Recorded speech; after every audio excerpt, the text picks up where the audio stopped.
नमस्कार मेरे प्यारे बच्चों। आज इस रिकैप के वीडियो में आज मैं लीनियर इक्वेशंस जो मैं अभी तक 2 क्लासेस में करा चुका हूँ उसका शॉर्ट में मैं कोशिश कर रहा हूँ कि 15 से 20 मिनट में उस चैप्टर को एक बार मेन उसके पॉइंट्स को आपको रिवाइज करवा दूँ, ताकि आज जो आपकी क्लास है, आज मैं क्लास लेने जा रहा हूँ, 25 अक्टूबर है और आज 8:15 बजे मैं आपकी क्लास लूँगा, जो मेरा यूजुअल टाइम होता है।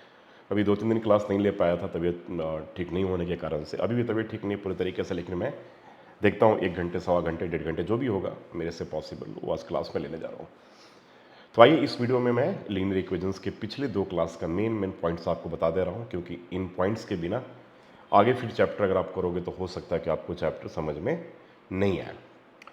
ठीक है। और टेस्ट सीरीज आप लोगों में से बहुत बच्चों ने टेस्ट सीरीज दिए, 500 बच्चे करीब अभी 2 दिन में और टेस्ट सीरीज वाले हमारे वेबसाइट पर रजिस्टर हुए हैं। जो बच्चे अभी नहीं हुए हैं तो इसी वीडियो के डिस्क्रिप्शन में और कमेंट में दोनों जगह मैं उसका लिंक प्रोवाइड करवा दूंगा, तो आप लोग एक बार लिंक के थ्रू वहाँ पे कनेक्ट हो सकते हैं। पूरा वीडियो देख लीजिएगा कि कैसे उसको ज्वाइन करना है, कैसे लॉग इन, आपको यूज़र आईडी क्रिएट करना है, पासवर्ड क्रिएट करना है। तो आइए स्टार्ट करते हैं लीनियर इक्वेशन इन 2 वेरिएबल।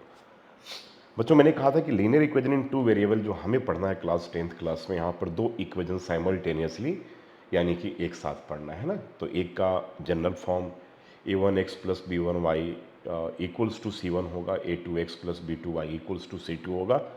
सिंस हमें क्रॉस मल्टीप्लिकेशन मेथड नहीं पढ़ना है क्योंकि उस सिलेबस से और डिलीटेड है, और वैसे वर्ड प्रॉब्लम्स जिसे हम रिड्यूस करके लीनियर में कन्वर्ट करते हैं वह पार्ट भी डिलीटेड है, तो उन पार्ट को छोड़ देंगे। और आज की क्लास में मैं एक्सक्लूसिव, आज 25 तारीख आज की क्लास में एक्सक्लूसिव याद रखिएगा कि मैं वर्ड प्रॉब्लम्स का ही डिस्कशन करने जा रहा हूँ, जो बच्चों को खासकर ज़्यादा डिफिकल्ट लगते हैं, है ना।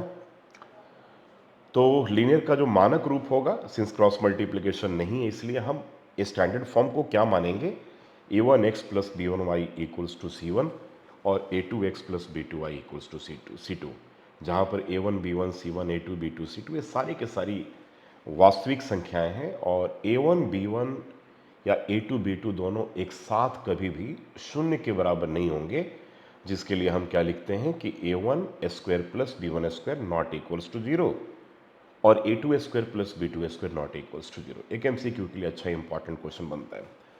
अब कोई भी अगर लीनियर इक्वेशंस इनटू वेरिएबल का कोई भी अगर एक्सप्रेशन दे रखा है आपके पास, तो सबसे पहले हमें ध्यान रखना है कि उन एक्सप्रेशन को हमें मानक रूप में यानी कि स्टैंडर्ड फॉर्म में यानी कि जनरल फॉर्म में हमें कन्वर्ट करने की ज़रूरत है। यानी कि बिना कन्वर्ट किए हम उसके ऊपर आगे काम नहीं करेंगे। तो अगर उस फॉर्म में नहीं दे रखा है तो ध्यान रखना आपको कि आप उसे पहले a1x फिर plus b1y equals to c1 a2x plus b2y equals to c2 के फॉर्म में पहले आप उसे कन्वर्ट कर लेंगे। जब आप उसे कन्वर्ट कर लेंगे तो कन्वर्ट करने के बाद आप उसका नामकरण कर लेंगे, एक का नाम आप इक्वेशन 1 और एक का नाम 2 दे देंगे, है ना। ये तो पहले हो गया। दोनों मेथड आपको कि पहले किसी भी, अगर मान लो कि डिनोमिनेटर में कोई टर्म्स दे रखे हैं, कोई न्यूमरल्स दे रखे हैं या कोई वेरिएबल्स दे रखे हैं, वेरिएबल तो वो एक अलग कॉन्सेप्ट हो जाता है। जैसे मान लो कि ऐसा दे रखे कि x/2 plus y/3 minus 5 equals to 0, तो आप इसे एलसीएम वगैरह लेकर के बिल्कुल उसको जनरल फॉर्म पे कन्वर्ट कर दोगे। अब मैं बार बार जो जनरल फॉर्म बोल रहा हूँ, that is a1x plus b1y equals to c1 a2x plus b2y equals to c2। सामान्यतः तौर पे आप इसे इस तरीके से भी समझ सकते हैं कि किसी भी लीनियर इक्वेशन इन 2 वेरिएबल्स में आपके 3 पार्ट होंगे, उसके 3 अंग हैं। पहला अंग जो उसका है वो x वाला है, दूसरा है y टर्म्स है, पहला x टर्म है और तीसरा कांस्टेंट होगा। यानी कि x का जो कॉफिशिएंट होगा पहले वाले में a1 होगा, y का कॉफिशिएंट b1 होगा और कांस्टेंट टर्म c1 होगा। तो आपको समझ में आ जाएगा कि अभी स्टैंडर्ड फॉर्म में मानक रूप में आ चुका है। और हमेशा याद रखना है कि डिनोमिनेटर में कोई भी टर्म्स नहीं, अगर कोई न्यूमरल्स दे रखा तो उसका एलसीएम लेकर के उसे हम जनरल फॉर्म पे कन्वर्ट कर देंगे। अब आपने कन्वर्ट कर लिया।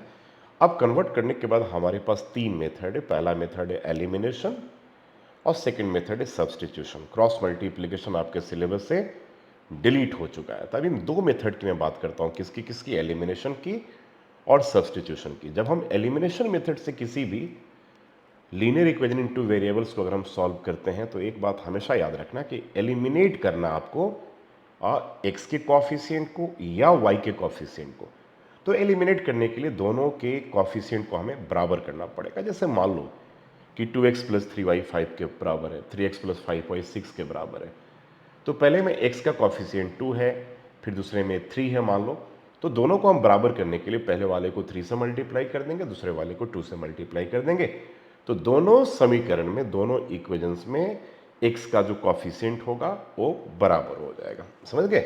उसके बाद हम साइन चेंज करके, अगर दोनों का साइन सेम हो तो जो नीचे के टर्म्स उसके साइन को चेंज करेंगे। लेकिन दोनों का साइन अगर सेम नहीं, माने एक का पॉजिटिव और एक का नेगेटिव है लेकिन दोनों बराबर हो चुके हैं, दोनों का कॉफिशिएंट, तो फिर उस केस में क्या करेंगे, हम एडिशन प्रोसेस के थ्रू ही दोनों कट जाएंगे। एक पार्ट एलिमिनेट हो गया, फिर एक वेरिएबल का मान निकल जाएगा। जब उसका निकल गया तो उसको किसी में भी फर्स्ट या सेकंड में पुट करके दूसरे का मान निकाल सकते हो। ये तो तरीका हो गया आपका एलिमिनेशन का। जब हम सब्स्टिट्यूशन मेथड की बात करते हैं तो वहां पे ध्यान रखिएगा, सबसे पहले वहां भी काम वही करना है। a1x plus b1y equals to c1, a2x plus b2y equals to c2 के फॉर्म में उसे हम चेंज कर देंगे, 1 और 2 नेमिंग कर लेंगे। फिर किसी भी एक समीकरण से, यानी किसी भी एक इक्वेशन से x का मान y के टर्म्स में निकाल लेंगे या y का मान x के टर्म्स में निकाल लेंगे। अब आप नहीं समझ पाए होंगे इसको, तो मेरी वीडियोस को आपने L1 L2 को नहीं देखा होगा तो एक बार जरूर देख लीजिएगा। मैं पूरा डिटेल्स में मैंने अपने वीडियो में करवाया। देखो दो घंटे का वीडियो, अभी 10-15 मिनट में सारी चीज़ें बता रहा हूँ, तो दोनों में फ़र्क पड़ता है ना, कहाँ 20 मिनट कहाँ 4 घंटे, तो दोनों में फ़र्क पड़ेगा। तो मैं समझा रहा हूँ कि एक बार हाँ रिमाइंडर, हाँ यार ये चीज़ ऐसे ऐसे होती है। उसके बाद आज का क्लास आप फिर अटेंड कर लो तो आप इंजॉय करोगे क्लास को। तो जैसे मान लो कि मैं पूछूं कि x in terms of y, जैसे मान लो कि x plus y equals to 3 लिखा हुआ है, तो अगर x प्लस वाई 3 है और मैं पूछूं कि x in terms of y लिखना है तो x equals to 3 minus y होगा, और y in terms of x लिखना है तो y equals to 3 minus x होगा। यानी कि जब मैं बोलूं कि x in terms of y लिखना है तो आपके लेफ्ट हैंड साइड में अकेला x होगा and rest all terms will be shifted to your right hand side. That's it, this is very simple. अगर y in terms of x में बोल रहा हूं तो योर लेफ्ट हैंड साइड में only y will be there and entire terms will be shifted to right hand side. That's it, nothing more than that, इससे ज्यादा कुछ भी नहीं है। तो सब्स्टिट्यूशन में इसका हम यूज करेंगे, x को y के टर्म्स में लिख देंगे या y को x के टर्म्स में लिख देंगे। अगर मान लो आपने x को y के टर्म्स, अगर मान लो ऐसा हो कि 2x plus 3y equals to 5 हो, मैं पूछूं कि x को y के टर्म्स में लिखना है, तो पहले 2x plus 3y equals to 5 बोला मैंने, तो पहले 2x equals to 5 minus 3y, x equals to 5 minus 3y divided by 2 हो गया x in terms of y। इसे हम थर्ड मान लेंगे। अब समझने वाली बात यह है कि जिसको आपने थर्ड माना इसको हमें अब सब्स्टिट्यूट करना है। तो आपने जिस इक्वेशन से इसके वैल्यूज को लिया था, आपने फर्स्ट था अगर आपका, और फर्स्ट से हमने x की वैल्यू y के टर्म्स में निकाला, तो आप इसे फर्स्ट में सब्स्टिट्यूट नहीं करेंगे। कहां करेंगे? इसे आप सेकेंड में सब्स्टिट्यूट करेंगे तो एक वैल्यू बड़े आराम से, बड़े प्यार से निकल जाएगा। जो निकल गया उसको आप फर्स्ट सेकेंड में नहीं पुट करेंगे, उसको आप थर्ड में पुट करेंगे, क्योंकि थर्ड में हमने बड़े मेहनत करके x को y के टर्म्स में निकाला है, तो फर्स्ट और सेकेंड में आप उसे पुट नहीं करेंगे। इस तरीके से आपका दूसरा निकल जाएगा। That is very simple to understand, but simply you have to watch L1 and L2 for this chapter. अगर आपने L1 L2 वॉच किया है तो things will be very comfortable for you, otherwise it's quite difficult to understand this all things within 15 to 20 minutes. सो आप इसको पुराने L1 L2 को जरूर देख लीजिएगा। तो this is all about the substitution method, right, and elimination method. तो मैंने बोला कि जनरल फॉर्म क्या होता है, किसी भी एक्सप्रेशन को हमें लीनियर को जनरल फॉर्म में कन्वर्ट करने की जरूरत है before solving those linear equation as per elimination method और एज पर सब्स्टिट्यूशन मेथड से, ठीक है ना। तो this is all about the method and all, and cross multiplication method has been already deleted for 2023 CBSE board paper, right. Now coming to solvability of the linear equation, मैंने graph की अगर हम बात करें तो वी हैव ब्रॉडली 3 कंडीशंस, है ना। पहला condition, first condition is unique solution. तो यूनिक सॉल्यूशन के केस में already we know that the general form of linear equation in two variable is a1x plus b1y equals to c1, a2x plus b2y equals to c2। तो in case of unique solution we have a1 by a2 not equals to b1 by b2। यानी कि अगर a1 by a2 b1 by b2 के बराबर नहीं होगा तो आप just looking at your linear equations given you can decide what will be the loop, graphical loop of the given simultaneous linear equations. Got my point? यानी कि अगर आपके पास अगर दो इक्वेशन दे रखे हैं और आपने a1 बाई a2 निकाल करके चेक कर लिया, b1 बाई b2 निकाल करके चेक कर लिया एंड आप इस कंक्लूजन पे पहुंच गए कि a1 by a2 not equals to b1 by b2, then आप उस दोनों इक्वेशंस को देख करके बता सकते हैं कि ग्राफ देखने में कैसा लगेगा। तो in this case graph will be consistent. Consistent का मतलब ये होता है कि उसके कम से कम एक सॉल्यूशन तो निकलेंगे, उसके सॉल्यूशंस निकलेंगे, तो उसके सॉल्यूशंस निकलेंगे। सॉल्यूशन निकलने का मतलब यार सिंपल सा बात है, इतने सारे आपने इक्वेशंस करा हुआ है, एक्स और वाई का मान निकलेगा। बस एक सीधी सी भाषा में समझा जाए तो एक्स और वाई का मान निकलेगा, तो उसे हम कंसिस्टेंट कहते हैं, है ना। और इसका ग्राफ जो होगा इंटरसेक्टिंग लाइंस होंगे, यानी कि both lines will intersect each other, or the point where both lines will intersect, then coordinates of those particular point will be the solution of the given linear equation in two variables. Got my point? अगर मान लो कि दोनों अगर एक दूसरे को intersect जो कर रहे हैं 2,3 पे कर रहे हैं, the value of x will be 2 and the value of y will be 3, and whenever you will substitute these two values in the given linear equation in two variable, you will get LHS part equals to RHS part, right? यानी कि वो equations को satisfy भी करेंगे, याद रखिएगा, इसलिए वो सॉल्यूशन है ना। तो इस समझ में आ गया। तो कंसिस्टेंट, यूनिक और उसके जहां पे इंटरसेक्ट करेंगे पॉइंट सॉल्यूशन होगा। This is very important. Condition क्या होगा? a1 by a2 not equals to b1 by b2। तो यहां पर कंसिस्टेंट वर्ड जरूरी है, यानी कि जितने लीनियर इक्वेशंस अभी तक आप सॉल्व कर रहे हैं और जहां पे हम ग्राफ बनाते हैं वो सब यूनिक होते हैं, मैक्सिमम यूनिक होते हैं। इनफाइनेटली मैनी सॉल्यूशन, अब यार अगले पॉइंट पे भी आ रहा हूं। तो एक तरह से जहां पे लाइन एक दूसरे को इंटरसेक्ट कर रहे हैं तो यूनिक होगा, ठीक है।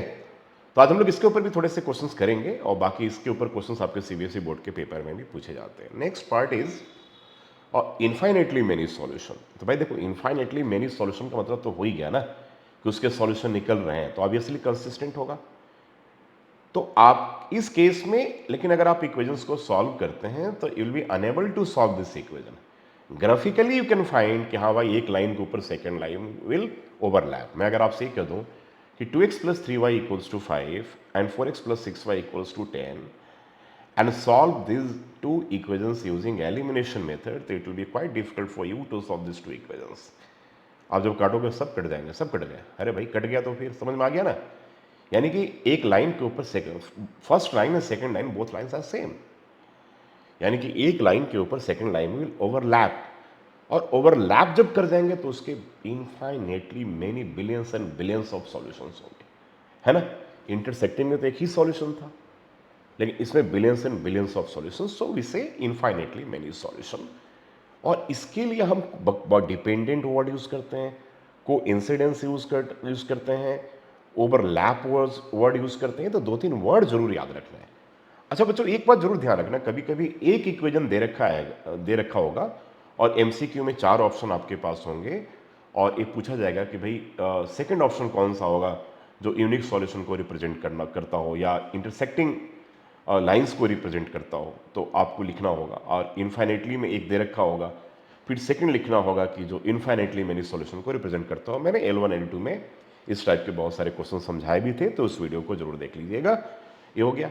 अब अगर मान लो कि a1 by a2 equals to b1 by b2 हो but not equals to c1 by c2 हो, तो उस केस में सॉल्यूशंस नहीं निकलेंगे। सॉल्यूशंस नहीं निकलने का मतलब बच्चों ये हो गया कि both lines will be parallel to each other, यानी कि दोनों जो रेखाएं हैं एक दूसरे की समानांतर हो जाएंगी, जिसे हम इंग्लिश में पैरेलल लाइंस कहते हैं, ठीक है ना। कहीं नहीं मिलेगी यार, जब कहीं नहीं मिलेगी तो सॉल्यूशन का सवाल ही नहीं होता है ना।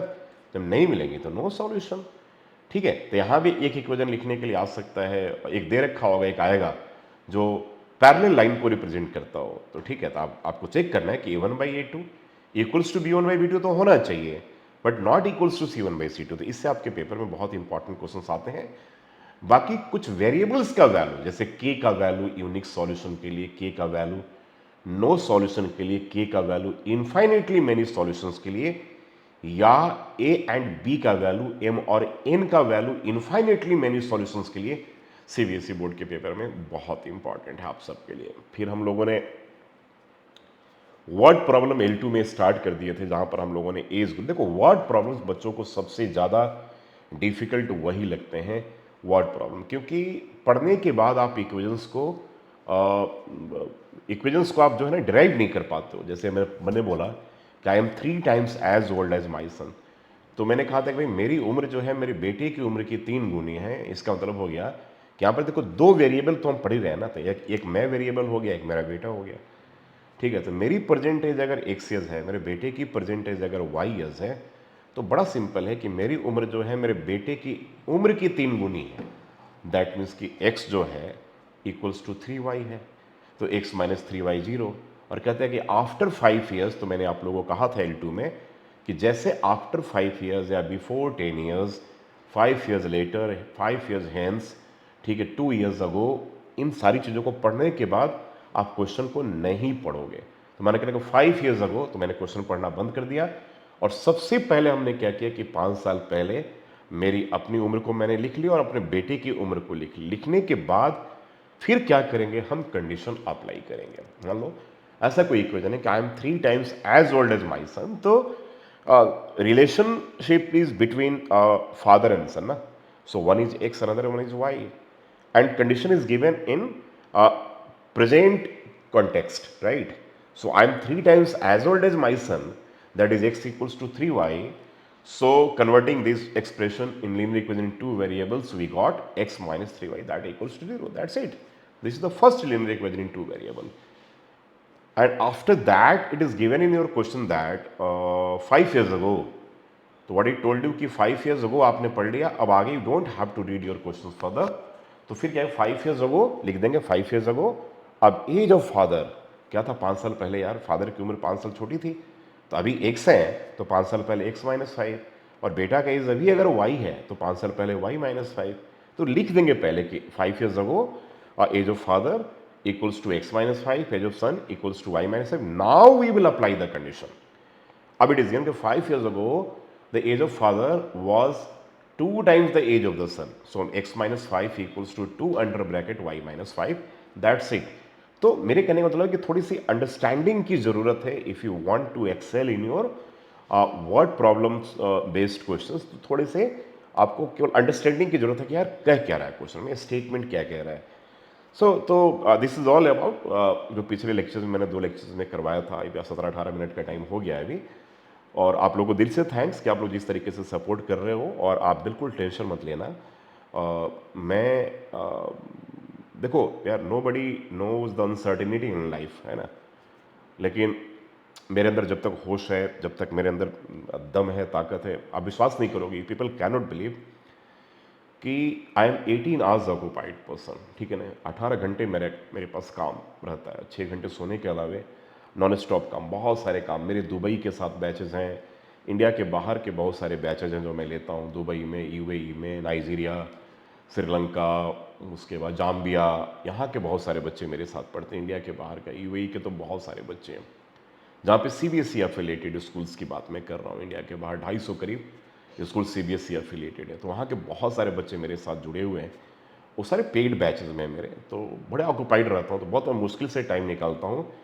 लेकिन मेरा एक पैशन है आप लोगों को पढ़ाना, ठीक है। मैं चाहता हूँ यार कि अपने स्टेट, बिहार हो, यूपी हो, झारखंड हो, या पूरे इंडिया के बच्चे हो, सब मेरे बच्चों की तरह ही हैं। लेकिन सिंपल सी बात है यार, इसमें बोलने में झूठ क्या बात है कि मैं बिहार से हूँ, तो इमोशनली लगता है यार कि हमने देखे हैं दुख, हमने बच्चों के प्रॉब्लम देखे हैं वहाँ पर। मैं भी उसी माहौल में पढ़ा हूँ, तो बड़ा अंदर से लगता है यार कि उन बच्चों के लिए कौन करेगा, कोई नहीं कर रहा, ठीक है। तो मेरा मकसद है कि उन बच्चों के लिए मैं बहुत कुछ करूँ जिनके पास रिसोर्स नहीं, जिनके पास संसाधन नहीं है, जिनके पास अच्छे टीचर नहीं है। बहुत बच्चों के पास संसाधन तो हैं, पैसे भी हैं, लेकिन अच्छे टीचर नहीं उनको मिलते हैं, उनको लूट लेते हैं। 20-20 हज़ार ले लिए, 25-25 हज़ार ले लिए, पढ़ाना कुछ नहीं है, ठीक है। कोई असाइनमेंट्स नहीं है, कोई स्टडी मटेरियल नहीं, कोई टेस्ट सीरीज नहीं, प्रॉपर टेस्ट सीरीज नहीं है, गूगल से सर्च करके टेस्ट पेपर ढूंढ लिए, वो बना लिए। तो मेरा उन बच्चों के साथ जस्टिस हो, ठीक है। इसलिए बीके सिंह सर आपके साथ हैं, सब बच्चों के साथ हैं जो मेरे स्टेट से हों या दूसरे स्टेट के बच्चे हों।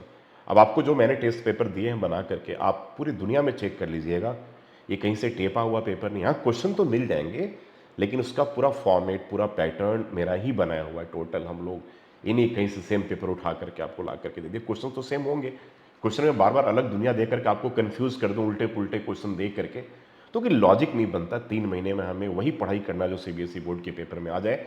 हम आईटी जी की तैयारी यहाँ पर नहीं कर रहे हैं, हम सीबीएसई की तैयारी कर रहे हैं।